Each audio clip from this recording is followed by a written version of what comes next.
하나님 말씀 같이 보시겠습니다. 하나님 말씀 고린도전서 2장입니다. 고린도전서 2장 16절 말씀 한 절만 보겠습니다. 고린도전서 2장 16절.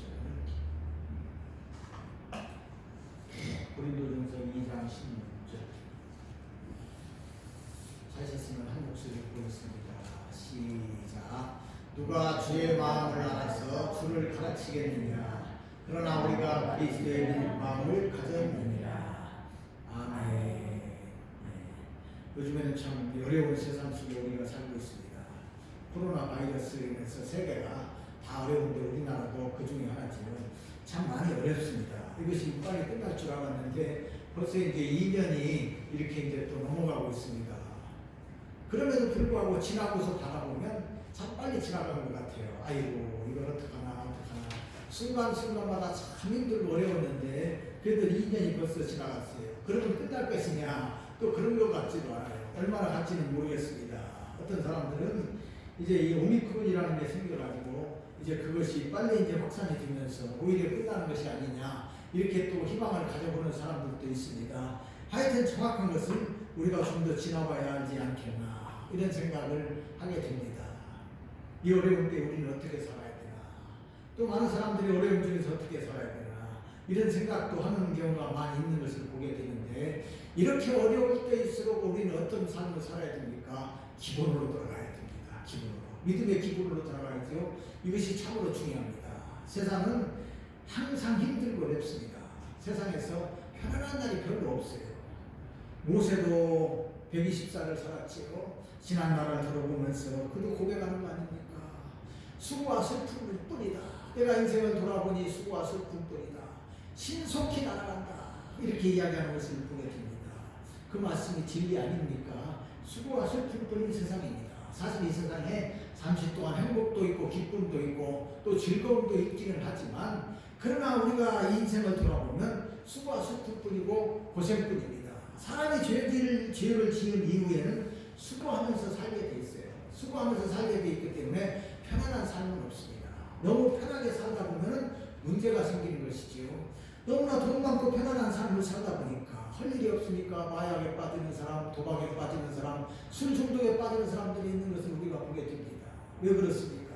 소망이 없기 때문에. 세상에는 소망이 없으니까 그냥 그렇게 저렇게 살다 보면 그런 삶을 사는 것을 우리가 보게 됩니다. 그러나 우리는 이런 삶을 사는 것이 아니라 빨리 가는 세월 속에서 하나님 나라를 바라봅니다. 나이가 먹을수록 세월이 더 빨리 가는 것 같아요. 더 빨리 갑니다. 그러면 어떻게 해야 되느냐? 우리 주님 만나라를 준비하라. 그런 이야기죠. 주님 만날 날이 무슨 날입니까? 우리가 이 세상을 떠나는 그날이 우리에게 수고와 슬픔의 날이겠습니까? 아닙니다. 슬픔 끝이고 기쁨의 날이지요. 소망의 날입니다. 우리 주님 나라에서 우리는 주님과 영원한 삶을 살게 됩니다. 기쁨의 삶, 감사의 삶을 살게 되는 것이죠. 그렇게 성도에게는 소망이 있고 항상 이 소망 속에서 기쁨을 가지고 사는 것입니다. 이것이 바로 지혜입니다. 잠언 9장 10절에 보면 여호와를 경외하는 것이 지혜의 근본이요 거룩하신 일을 하는 것이 명철이니라 이렇게 말씀을 하고 있습니다. 또 잠언 1장 7절은 여호와를 경외하는 것이 지식의 근본이거늘 미련한 자는 지혜와 훈계를 멸시하느니라 말씀하고 있습니다. 무엇이 지혜느냐? 하나님을 아는 것, 하나님을 경외하면서 살아가는 것이 지혜로운 사람의 삶이다. 그런 말씀입니다. 지혜는 세상의 지식하고는 다른 것을 우리가 잘 압니다. 세상에서 아무리 공부를 많이 해봤자 지식은 쌓아갈 수 있지만 지혜는 쌓지 못합니다. 지혜는 어디서 오느냐? 하나님을 경외함으로부터 오는 것입니다. 그렇게 지혜를 가지고 있는 사람은 인생의 근본적인 문제를 깨닫고 거기에 대처해서 바른 삶을 사는 사람이다. 이렇게 이야기할 수 있습니다. 그러기에 지혜는 믿음의 사람이 하나님의 말씀을 통해서 얻게 됩니다. 하나님의 뜻을 깨닫고 인생의 이치를 알고 살아가는 것입니다. 이런 사람은 늘 하나님을 믿는 믿음 안에서 살아가기 때문에 참으로 우리가 주님을 믿는 그 믿음으로 감사의 삶을 사는 것입니다. 그러나 이 세상 사람들은 그것을 모릅니다. 아무리 지식이 있다 할지라도 그 지식으로 세상의 이치를 아는 것이 아닙니다. 다 헛된 것이지요. 이효령 박사가 이제 뭐 한국의 지성 중에 지성이다 이렇게 이야기하는 사람인데, 그도 이제 예수님을 만나고 나니까, 예수님을 믿고 나니까 참으로 이것이 지혜임을 깨달았습니다. 그래서 이제 여러 곳에 다니면서 이 지혜를 전하는 것을 우리가 보게 됩니다. 예수님을 믿어야 참 지혜를 아는 것이죠. 인생의 참된 의미를 알고 인생의 이치를 알게 되는 것입니다. 불신자들은 십자가의 복음을 미련한 것으로 여깁니다.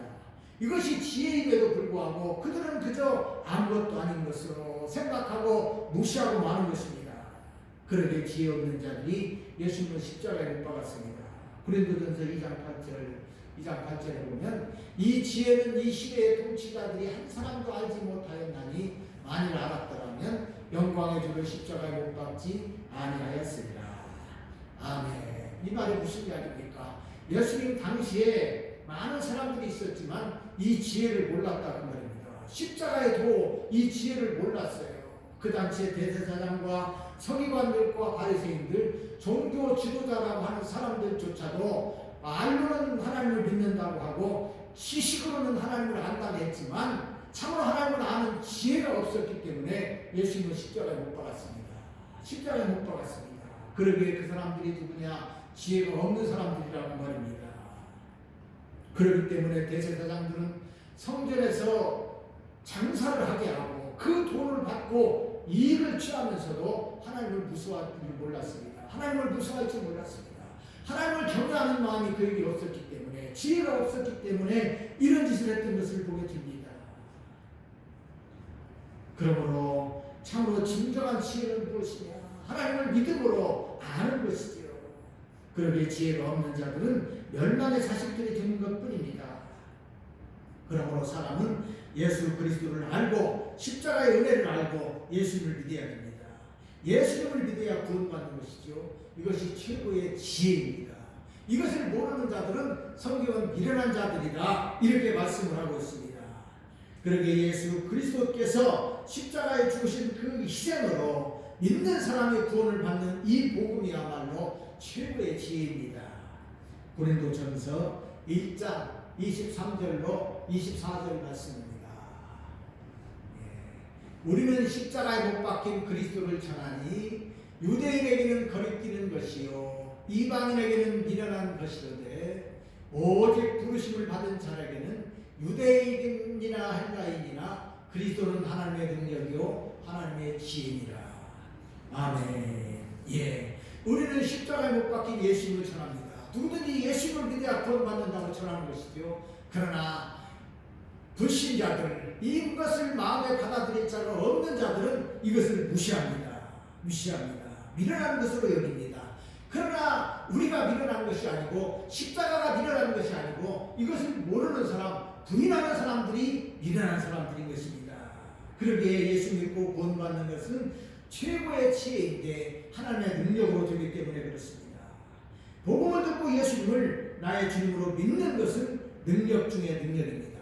하나님의 능력으로 우리가 예수 믿고 구원받는 것이죠. 이것이 최고의 은혜입니다. 하나님께서 우리에게 은혜를 베풀어 주셔서 우리가 예수님을 믿는 것입니다. 그러기에 이것이 지혜라 성경은 말씀하고 있는 것입니다. 사람은 하나님과 비교할 수 없습니다. 사람의 지혜도 하나님의 지혜와는 비교할 수 없습니다. 이 능력의 하나님, 이 권능의 하나님께서 우리를 구원하셨습니다.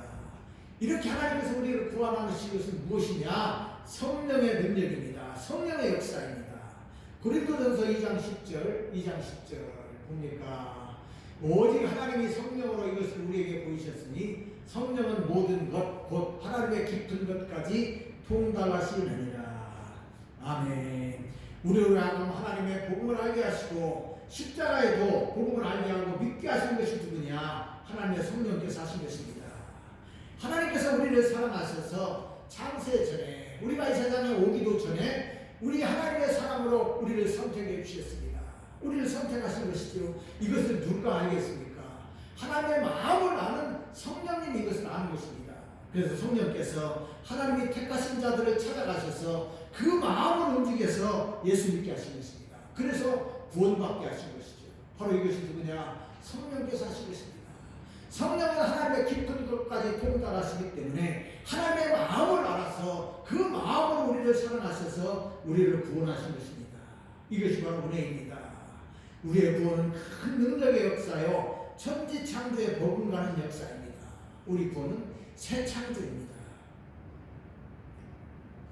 이 하나님의 은혜로 우리가 구원받아서 하나님의 자녀가 된 것입니다. 그러므로 우리는 우리를 구원해 주신 이 하나님의 은혜를 생각하면서 늘 감사하는 그런 삶을 살아가시기 바랍니다. 이와 같이 구원받은 사람은 이제는 성령께서 그 사람과 함께 하시기 때문에 영적인 사람이 됩니다. 영적인 사람은 영적인 것을 분별한다 이렇게 말씀하십니다. 13절 말씀입니다. 13절 우리가 이것을 말하거니와 사람의 지혜가 가르친 말로 아니하고 오직 성령께서 가르친 것으로 하니 영적인 일은 영적인 것으로 분별하느니라. 아멘. 영적인 사람이 누구냐? 성령이 그 마음에 계신 사람이 영적인 사람이다 그 말입니다. 성령이 그 안에 있어야 영적인 사람이 되는 거예요. 이런 사람은 영적인 것을 분별한다 이렇게 성경은 말씀하고 있습니다. 영적인 것과 육신적인 것, 하나님의 일과 세상의 일을 분별하게 됩니다. 그래서 하나님의 뜻이 무엇인지 알아서 하나님의 뜻을 분별하고 그 뜻대로 살아가는 것이 바로 영적인 사람이다 그런 말씀입니다. 이런 사람이 믿음의 사람입니다. 사람이 지혜가 있어서 그런 것이 아니라 하나님의 지혜인데 성령께서 깨닫게 하시는 지혜로 영적인 것을 알게 되는 것입니다. 그러기에 성령이 그 안에 계신 사람은 세상으로부터 판단을 받지 않습니다. 오히려 세상을 판단하는 것이죠. 세상을 판단하는 것입니다. 이것이 참으로 중요합니다. 결국 이 말은 예수님을 믿고 새 생명을 얻어서 영적인 사람이 된 사람들은 세상을 판단하게 되는데 아담이 죄 짓기 전에 세상을 지도하고 세상을 다 판단했던 것처럼 예수 믿는 사람들은 영적인 사람들이 되기 때문에 세상의 것들을 판단하고 세상을 지도하는 그런 사람이 된다는 말씀입니다. 구원받은 하나님 나라의 장자로서 세상을 판단한다는 말입니다. 이것이 참 중요합니다. 그러니까 우리가 말씀 속에서 생활하고 영적인 삶을 살아가면서 성령님과 더불어 살아갈 때에 세상의 것들을 판단하고 오히려 세상을 지배하는 것입니다. 세상으로부터 영향을 받는 것이 아니라 우리가 세상에 영향력을 끼치는 사람이 된다는 말씀입니다. 그런 사람들은 어떤 어려움과 난관도 헤쳐나갑니다. 주님의 은혜로 모든 것을 이기고 승리하는 것입니다.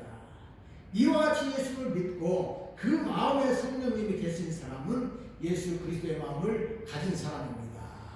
오늘 본문인 고린도전서 2장 16절 말씀 다시 보니까 누가 주의 마음을 알아서 주를 가르치겠느냐 그러나 우리가 그리스도의 마음을 가졌느냐. 아멘. 우리가 예수님의 마음을 가졌다 그 말입니다. 예수를 믿지 않는 사람들은 성령님이 없기 때문에 그 사람들은 구원과는 아무런 관계가 없는 사람입니다. 또 예수 그리스도를 알지 못하는 사람이지요. 그런 사람들이 어떻게 예수의 마음을 알겠습니까? 알 수가 없는 것이죠. 그러나 예수를 믿는 사람, 그래서 성령이 그 안에 계신 사람은 예수의 마음을 알게 됩니다. 성령님께서 우리 하나님과 함께 계시기 때문에 그 성령님께서 하나님의 마음을 아시는 것처럼 우리들도 성령이 우리 안에 계시면 그 성령님과 더불어서 우리 예수님의 마음을 알게 되고 예수님의 마음을 가진 사람이 된다 그 말입니다. 그러기에 참으로 이것이 중요합니다. 예수님의 마음을 아는 사람, 알지 못하는 사람들은 예수님을 부인하고 복음을 거절하는 사람이요 그 마음이 사단의 생각과 죄된 마음뿐입니다. 그렇기 때문에 예수님을 믿지 않는 사람들, 예수님의 마음을 갖지 않는 사람들은 세상에서 아무리 선행을 하고 대단한 일을 한다 할지라도 그 마음속에 예수님이 없는 사람들은 다 죄된 행동일 뿐인 것입니다. 그러기에 진정으로 중요한 것이 무엇이냐? 우리가 예수님을 아는 것입니다. 예수님을 아는 것입니다. 성령님은 하나님의 깊은 것까지도 통달하신다 10절에서 말씀하셨는데 그 성령님께서 우리들의 모든 것을 아는데 중요한 것은 무엇이냐? 예수님의 모든 것을 알고 계시기 때문에 예수님의 마음을 알게 한다 그 말입니다. 예수님을 모신 사람, 성령님 그 안에 사는 사람들은 그리스도의 마음을 가진 사람이라 그런 말씀입니다. 그러게 바울 사도가 고린도 교회에 편지를 보내면서 우리가 그리스도의 마음을 가졌다 이렇게 말씀한 것입니다. 바울은 예수 그리스도의 마음을 가진 사람이기 때문에 그 마음을 가지고 일평생을 살았습니다. 그렇다면 그리스도의 마음은 무엇입니까? 빌립보서 2장을 통해서 우리가 예수 그리스도의 마음을 살펴보고자 합니다. 빌립보서 2장 5절입니다. 같이 읽겠습니다. 시작. 너희 안에 이 마음을 품으라. 곧 그리스도 예수의 마음이니. 아멘. 너희 안에 이 마음을 품으라. 예수의 마음이다.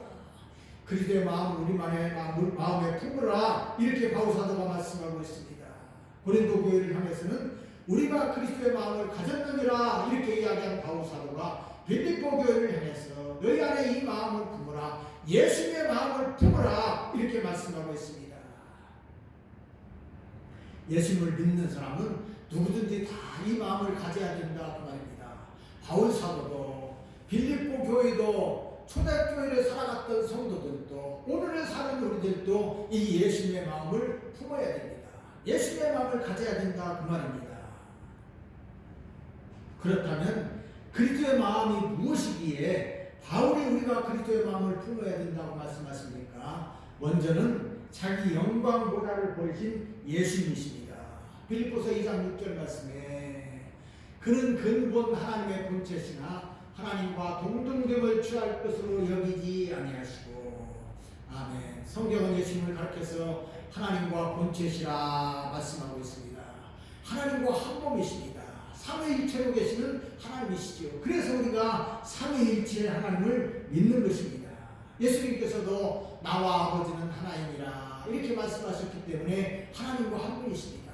예수님께서는 하나님의 영광 보좌 우편에 앉아 계신 우리 하나님, 우리 주님이십니다. 그 주님은 누구로부터 창조된 분도 아니고 누구로부터 만들어진 분도 아닙니다.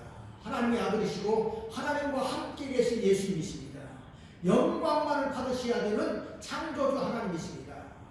모든 영광만을 받으시는 창조주 하나님이신 예수님께서 세상에 오셨다 그 말입니다. 하늘 영광을 보좌를 버리시고 이 세상에 내려오신 우리 예수님이십니다. 하나님이 이 땅에 오신 것은 창조주가 그 지위를 버리시고 피조물이 되어서 이 세상에 오셨다 그 말입니다. 낮을 대로 낮아지신 주님의 모습이십니다. 왜 스스로를 버리시고 세상에 오셨습니까? 타락한 우리들을 구원하기 위해서 그리하신 것입니다. 그러게 우리들도 이 마음을 가져라 말씀하십니다. 영광 보좌를 버리신 주님은 이 세상에 가장 낮은 자로 오셨습니다. 빌립보서 2장 10절에 오히려 자기를 비워 종의 형체를 가지사 사람들과 같이 되셨고. 아멘. 하나님이신 예수님께서 이 세상에 오신 사건 그 자체가 어마어마한 사건입니다. 절대자여 창조주가 피조물을 드신 사건이기 때문에 그렇습니다. 세상에서 주인이 종이 된 것하고는 비교할 수가 없는 그런 사건입니다. 하늘 영광 보좌를 버리시고 세상에 오신 자체가 이미 낮아지신 사건인데 종의 형체를 가지고 오셨다 이렇게 말씀을 하고 있습니다. 하늘 영광 보좌를 버리신 예수님께서 세상에 오셨는데 종의 형체를 가지고 오셨다 그 말입니다. 모든 만물의 주인이신 예수님께서 종이 되셔서 사람으로 오셨는데 세상에 동정녀 오셔서 동정녀 마리아에게 태어나시고 사람의 몸으로 사셨습니다. 사람으로 사셨다 그 말입니다. 그런데 예수님께서는 사람으로 오셔서 사람으로 사셨기 때문에 늘 배고픔도 하셨습니다. 고통도 하셨습니다. 주님은 배고프셨는데 40일 동안 광야에서 이제 이 금식하신 후에 죽으셨습니다. 그럴 때 사단이 와서 예수님을 시험하는 것을 보게 된 것입니다. 예수님께서는 40일 동안 금식하셨기 때문에 많이 배고파하셨다 그 말입니다. 그래서 예수님께서는 배고픔도 하시는 우리 주님이십니다. 그러게 광야에서 이제 자기를 따르는 백성들이 많이 배고파할 때 예수님께서는 그 배고픔을 아시고 물고기 2마리와 보리떡 5개로 5,000명을 먹이셨습니다. 왜 그렇습니까? 배고픔을 아시기 때문에 그들에게 그 배고픔을 아시고 예수님께서는 그들의 배를 불려주신 것입니다. 이렇게 모든 것을 아시고 배고픔도 아시고 고통도 아시는 예수님이시다 그 말입니다. 목마름도 아시기 때문에 내가 목마르다 이렇게 말씀하셨는데 십자가에서 피를 다 흘리셨을 때는 예수님이 목마르셨습니다. 또한 예수님은 고통도 아시는 분이기 때문에 십자가를 앞두시고 아버지와 할 수만 있으면 이 잔을 내게서 지나가게 해달라고 기도했던 것입니다.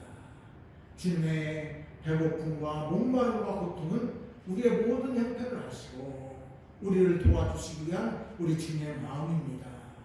사람으로 오신 예수님, 그래야만 우리의 모든 죄를 용서할 수 있고 도와줄 수 있기 때문에 사람의 몸을 입고 오셨습니다. 사람으로 종으로 오신 예수님은 자기를 낮추시고 하나님의 뜻에 절대적으로 복종하셨습니다. 절대 복종이 무엇이냐? 바로 십자가에서 죽으십니다. 이렇게 성경은 말씀하고 있습니다. 2장 8절, 빌립보서 2장 8절 우리 같이 보겠습니다. 2장 8절 시작. 사람의 모양으로 나타나사 자기를 낮추시고 죽기까지 복종하셨으니 그 십자가에 죽으십니다. 아멘. 우리 예수님께서는 하나님이심에도 불구하고 인간으로 오셨습니다. 그것도 종의 모습으로 오셨습니다. 좋은 신분으로 오신 것이 아닙니다. 왕족도 아니고 귀족도 아닙니다. 베들레헴 마구간에서 나셨고 발동네 나사렛에서 자라셨습니다. 그러기에 나다나엘도 나사렛에서 무슨 선한 것이 나겠느냐 이렇게 이야기한 것을 보아서 하나님이신 예수님께서 이 세상에 오셨는데 최고로 낮아지셔서 천한 신분으로 살으셨다 그 말씀입니다. 주님은 늘 무신앙하면서 살으셨습니다.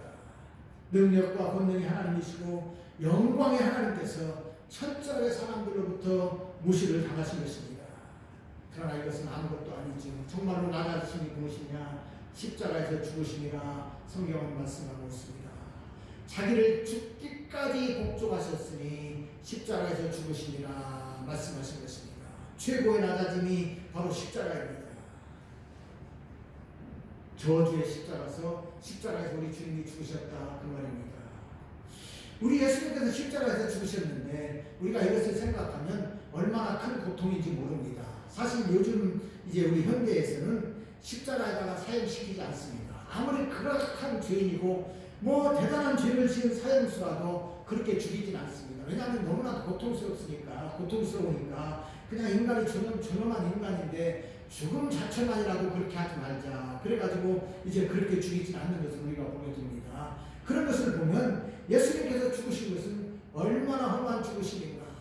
인간이 참으로 최고의 고통 속에 죽은 그런 죽음인데 우리 주님께서 그런 고통의 죽음을 죽으셨다 그 말입니다. 우리 주님의 십자가 행물은 우리 대신 당한 고통입니다.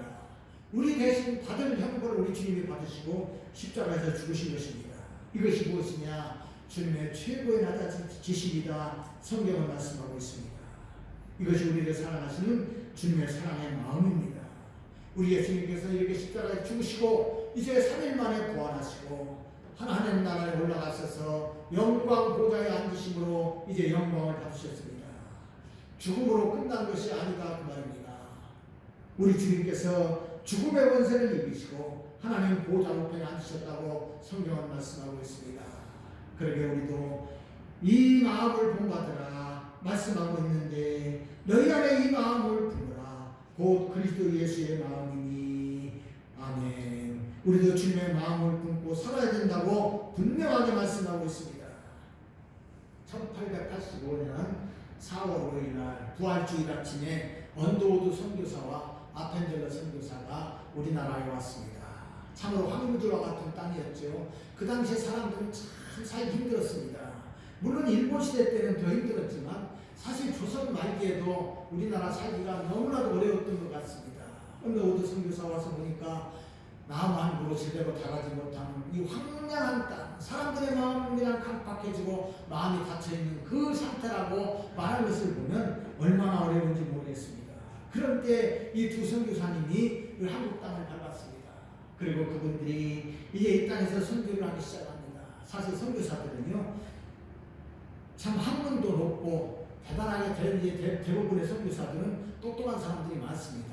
우리나라 선교사들도 이제 선교하러 나가는 사람들은 이제 대부분의 그런 사람들이 많아요. 어떤 사람들은 한국에서 우리 국내에서 대단하게 이렇게 이제 교회를 하면서 큰 교회를 이루면은 그분이 대단한가 보다 이렇게 생각하는데 그렇지 않습니다. 저하고 이제 군대에서 이렇게 같이 했던 동료 중에 한 사람이 이수로 선교사라고 일본 가서 선교를 했습니다. 이 사람이 뭐 이제 소위 말하는 이제 우리 그 이제 교단에서 뭐 이렇게 자랑하고 거기 나온 사람들은 아주 자부심이 대단한데 총신대학교를 나오고 총신대학원을 나오면은 이제 대단한 사람들이라고 생각을 하고 자부심을 갖습니다. 그런데 이 사람은 이제 대학교를 나왔고 나중에 합신을 나왔습니다만은 이제 이 교단이 갈라지면서 합신을 나왔는데 그 사모님도 이제 이대 그 이화여대 그 뭐랄까 정치외교 학과를 나온 사람들이에요. 한국에서는 대단한 사람들 아닙니까? 다 모르고 일본에 가서 선교를 했습니다. 자기를 죽이고 선교를 했던 것을 보게 됩니다. 우리나라에 왔던 선교사들도 똑같습니다. 대단하게 살라고 똑똑한 사람들이 선교사로 오는 거예요. 별 볼 일 없는 사람이 죽어온 것이 아닙니다. 왜냐하면 이제 그런 상태가 되지 않으면 선교를 할 수가 없습니다. 첫 번째는 언어지요. 언어는 잘해야 선교가 됩니다. 언어가 안 되면은 선교를 못해요. 그러니까 대부분의 선교사님들은 뭐 다는 아닙니다만은 이렇게 대단하고 한 사람들이 선교로 많이 갑니다. 우리나라의 선교사도 그런 선교사들이에요. 아펜젤러와 이 그 언더우드도 같은 사람들입니다. 그분들이 와서 교회를 세우고 학교를 세우고 병원을 세웠습니다. 특별히 이제 아펜젤러 목사님은 일찍 세상을 떠났는데 이제 1902년 44세가 되던 해에 이제 아펜젤러 목사님이 인천에서 목포로 가기 위해서 배를 탔습니다. 배를 탔는데 아마 그 당시에 일본 사람들이 우리나라 와가지고 그 배를 운영했던 것 같아요. 큰 배는 우리나라 사람들이 가지고 있었던 것은 아니고 일본 사람들이 배였다고 합니다. 그 배를 타고서 이제 저기 저쪽에 뭐합니까 이제 목포로 가게 되는데 배가 그만 서로 부딪혀가지고 침몰하게 됐습니다. 배가 가라앉고 있었어요. 가라앉고 있는데 원다우드 선교사님은 이제 그래도 이제 외국이니까 1등 선실에 탔으니까 빨리 이제 자기가 피할 수가 있었습니다. 그런데 자기가 피하려고 보니까 3등 선실에 있었던 자기 한국인 조수가 있었습니다. 그리고 거기에는 또 이화와 학당에 다니는 한 여자 그 학생이 있었어요. 그래 일행이었거든요. 그분들을 생각하니까 자기 혼자 탈출할 수가 없어가지고 그분들을 구하려다가 아펜젤러 선교사님이 그만 바닷속에 빠져서 죽었습니다. 익사했습니다. 순교한 것이죠. 참 이것을 보면 아무런 연고 없는 조선을 사랑해서 그 목숨을 바친 사람이고 그런 분들은 그리스도의 마음을 품은 사람들입니다. 당시 많은 선교사님들이 그런 마음으로 한국에 왔고 피를 흘렸습니다. 많은 분들이 이 땅에서 죽어갔고 사모님도 죽고 자녀들도 많이 죽었습니다. 그렇게 해서 우리나라의 복음이 전해졌고 한국의 교회가 세워졌습니다. 그분들로 인해서 오늘날 한국 교회가 있고 한국이 이만큼 발전한 것입니다. 전적으로 예수의 마음을 품은 그분들로 인해서 우리나라가 이렇게 된 것입니다. 그러므로 오늘 사는 우리들도 그리스도의 마음을 품어야 됩니다. 예수의 마음을 품어야 된다고 말입니다. 자기를 미워 종의 형체를 가지고 세상에 오셔서 죽으신 주님의 사랑의 마음입니다. 그러나 이 시대는 그렇지 못합니다. 축복받기를 바라지만 십자가는 좋아하지 않습니다. 교회 나오는 성도들도 위로를 말하고 복을 말하면 좋아하지만 고난을 말하고 십자가를 말하면 싫어한다. 이렇게 말을 합니다. 중세를 살았던 토마스 아켈피스라고 하는 사람이 있습니다. 그분이 말하기를 예수님이 말씀하신 천국을 사랑하는 사람은 많지만 예수님의 십자가를 지는 사람은 적습니다. 위로를 받으려고 하는 사람은 많지만 고난을 받고자 하는 사람은 적습니다. 이렇게 이야기를 했습니다. 편한 예수, 위로해 주시고 안아주시는 예수님은 좋아하지만 자기 십자가를 지고 나를 따르라고 하신 예수님은 싫어한다 그 말입니다. 그러나 그리스도인들은 예수의 마음을 가지고 살아야 됩니다. 제이슨 미첼이라고 하는 사람은 쉬운 예수는 없다 이렇게 이야기를 합니다. 주님의 일생의 고난과 수고의 일생이 없다면 우리의 고난도 우리의 구원도 없었을 것입니다. 그러므로 우리도 이것을 생각해야 됩니다. 예수님의 고난을 우리도 생각하는 것이죠. 그래서 할 수만 있으면 우리들도 우리의 십자가를 지고 예수님을 따르는 길을 선택해야 됩니다. 이것이 은혜입니다. 이렇게 가는 것이 참으로 바보 같은 인생이요 힘든 인생이고 그런 인생을 사는 것 같지만 이것은 바로 승리의 인생입니다. 이런 믿음의 각오를 가지고 살아가는 사람들에게는 그 삶에 감사가 있습니다. 기쁨이 넘칩니다. 하나님 은혜를 생각하면서 늘 하나님 앞에 영광을 올려드리는 삶을 사는 것입니다. 이런 믿음이 있는 사람은 어떤 환경에서든지 하나님 앞에 감사하고 하나님 앞에 영광을 올려드리는 그런 삶을 사는 것입니다. 이런 사람이 세상을 이기고 승리합니다. 어떤 환경과 어려움 속에서도 넘어지지 않고 승리의 삶을 살아가는 것입니다. 최고의 예수님의 마음은 영혼을 사랑하는 마음입니다. 우리는 이 마음을 가져야 됩니다. 우리가 교회에서 예배를 드리고 말씀을 듣고 성경을 읽을 때도 이 마음이 우리 속에 있어야 됩니다. 예수님의 이 마음이 우리 속에 느껴져야 되는 것입니다. 예수님께서 세상에 오셔서 종의 모습으로 사신 것이 무엇이냐? 한 사람이라도 더 구원하고자 하는 우리 주님의 마음입니다. 우리 주님께서 이 마음을 가지고 가난한 자, 병든 자들과 친구가 되셔서 그들을 구원하신 주님의 마음입니다. 예수님께서 세상에 오셔서 사람들에게 평안한 삶, 위로의 삶을 주시기 위해서 오신 것이 아니라 한 영혼이라도 더 구원하고자 하는 그런 마음으로 세상에 오신 것입니다. 그래서 그 예수님께서 우리들을 위해서 십자가에 죽으신 것입니다. 그러게 우리는 빚진 자의 마음이 있어야 됩니다. 예수님께서 우리를 위해서 죽으셨다면, 그래서 예수님께서 십자가에서 죽으심으로 우리를 구원하셨다면 우리도 무엇인가 주님을 위해서 해야 될 것이 아닌가, 이런 마음이 우리에게 있어야 된다 그 말입니다. 그러게 우리는 앉아있기만 하면은 안 됩니다. 우리 주님의 이 마음을 가지고, 영원 사랑하는 주님의 마음을 가지고 우리도 한 영혼이라도 사랑하고자 하는 그런 마음이 우리에게 있어야 됩니다. 그래서 한 사람이라도 구원할 수 있다면 얼마나 좋겠습니까? 그럼 우리들도 기도하면서 이제 올 한 해가 다 가기 전에 한 사람이라도 더 구원하는 일에 하나님 앞에 쓰임 받기를 원합니다.